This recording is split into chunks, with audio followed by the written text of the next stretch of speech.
C'est quelque chose d'assez invivable, un TOC. Ça peut paraître rigolo quand on voit des gens qui vérifient leur porte d'entrée ou les gens qui nettoient un peu trop. On se dit c'est rigolo, mais ça n'a rien de rigolo. C'est infernal en fait, c'est l'enfer. Le trouble obsessionnel compulsif, appelé TOC, est un trouble anxieux qui se caractérise par des obsessions et des compulsions. Les obsessions sont des pensées angoissantes et récurrentes qui conduisent les personnes qui en souffrent à un comportement répétitif et ritualisé dans le but de se rassurer. On peut avoir plusieurs types d'obsessions. La peur de ne pas avoir fait correctement quelque chose. Est-ce que j'ai fermé la porte? Est-ce que j'ai bien fait mon travail avant d'éteindre l'ordinateur? La peur d'être sali. Il n'y a pas de limite, mais le point commun, c'est la peur que quelque chose de grave arrive. L'obsession provoque de l'anxiété. La compulsion, c'est-à-dire le rituel qui suit l'obsession, vise à l'annuler. J'ai effleuré cette surface, je crains d'être contaminé, eh bien je vais laver les mains. Parfois ça peut être aussi des compulsions mentales. Si je répète 3 fois des multiples de 3, eh bien ça va exorcer un peu le risque d'être contaminé, par exemple. C'est une idée qui tourne en boucle chronique, constante, et qu'il n'y a rien qui l'arrête. J'ai aussi des tocs à la maison, comme vérifier le fer à repasser, si je l'avais bien débranché.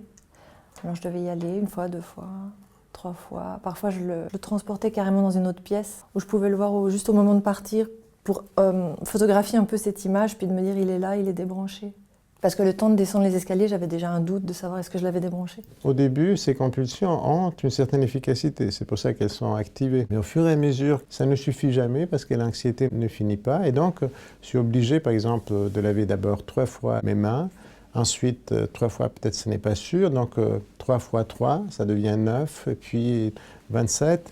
Et donc, on entre dans des cycles qui peuvent être très, très handicapants. 4e maladie psychiatrique la plus répandue, les TOC, aussi appelée la maladie du doute, touchent entre 2 et 3% de la population. De gênant à invalidant, les obsessions et rituels peuvent occuper plusieurs heures quotidiennement. On parle alors de troubles obsessionnels compulsifs sévères. Est-ce que j'ai renversé quelqu'un? Et puis là, vous visualisez un peu le trajet que vous avez fait. Puis vous dites là, il y avait ce sapin, il y avait un petit nid de poule sur la route, il y a eu un bruit. Est-ce que là, j'ai pas renversé quelqu'un? Vous refaites tout le trajet. Donc comment vous pouvez vous concentrer sur autre chose? C'est impossible. On est loin de la porte qu'on n'arrive pas à ouvrir parce que la poignée est sale. Mais moi, c'est les mots qui, des fois, c'est pas assez précis, c'est pas le bon terme. La pensée, elle est là, mais je sais pas comment le dire. Et quand j'essaye de le dire, donc je suis sous l'emprise du TOC, le mot, le TOC dire non, il est pas assez bien. Ça, je dois à chaque fois aller vérifier, parce que je suis obsédé, j'arrive pas à sortir de là, quoi. Du coup, j'ai commencé à apprendre à lire le dictionnaire. Je sais très bien que ça a aucun sens, hein, mais on peut pas raisonner le truc. On peut pas. On n'y arrive pas. La plupart du temps, la prise en charge des personnes souffrant de TOC commence par une thérapie comportementale et cognitive, accompagnée d'un traitement médicamenteux si nécessaire. Une thérapie quelquefois difficile pour les patients, car elle consiste à s'exposer à ce qui leur génère anxiété et compulsion. Les thérapies cognitivo-comportementales, les TCC, la technique principale qui fonctionne, c'est ce qu'on appelle l'exposition et la prévention de la réponse. Donc m'exposer aux situations anxiogènes en prévenant la réponse compulsive, c'est-à-dire le patient doit éviter de performer ses rituels pour diminuer l'anxiété. Étant donné la nature absurde de ces obsessions, ces patients ne consultent pas. Parfois, il y a des années qui s'écoulent avant que vraiment la gravité soit telle que ça pousse les personnes à consulter. Maintenant, avec le recul, je me dis que je passais des après-midi de merde parce que je savais plus si j'avais fermé le gaz à midi, et puis du coup, je regardais, j'étais au collège et surplombé à la ville, et puis je regardais s'il n'y avait pas une colonne de fumée, c'était pas chez moi. Et ouais, il y avait déjà, c'était là, quoi. 10% des patients souffrant de TOC sévères ne réagissent pas suffisamment aux traitements thérapeutiques et pharmacologiques. Un protocole de recherche au niveau européen permet d'intervenir avec la stimulation cérébrale profonde, une intervention chirurgicale utilisée pour les traitements de certaines maladies comme le syndrome Gilles de la Tourette ou encore Parkinson. C'est une technique neurochirurgicale qui consiste à implanter des électrodes dans le cerveau et qui sont reliées à un générateur qui va être pilotable pour permettre de régler les paramètres de stimulation.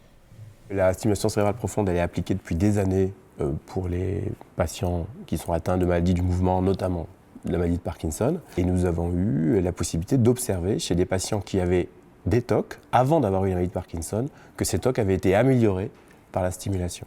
Effectivement, l'activité d'une petite région était liée non seulement à des processus moteurs, mais également était liée à des processus cognitifs, des processus de pensée, et que le fait de moduler cette région améliorait notamment les troubles obsessionnels compulsifs sévères. Cette stimulation a beaucoup de paramètres, différents paramètres à contrôler et qui sont personnalisés pour chaque patient.